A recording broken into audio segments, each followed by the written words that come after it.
Apa itu blockchain dan kripto? Blockchain itu apa sebenarnya? Nama je dah buat ramai orang serabut. Tapi bila faham, semua jadi masuk akal. Bayangkan, satu buku akaun digital. Semua orang boleh tengok. Tapi tak ada siapa boleh padam atau ubah.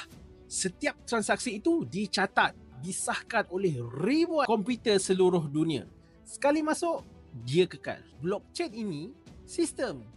Kripto pula ibarat duit dalam sistem tu. Macam kita gunakan duit dalam bank online, tapi sistem ni global dan terbuka.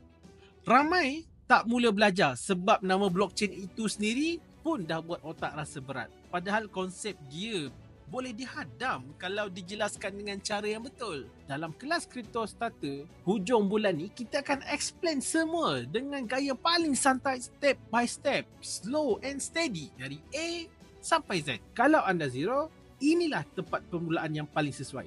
Klik link di bio untuk daftar dan faham kripto dari akar umbi.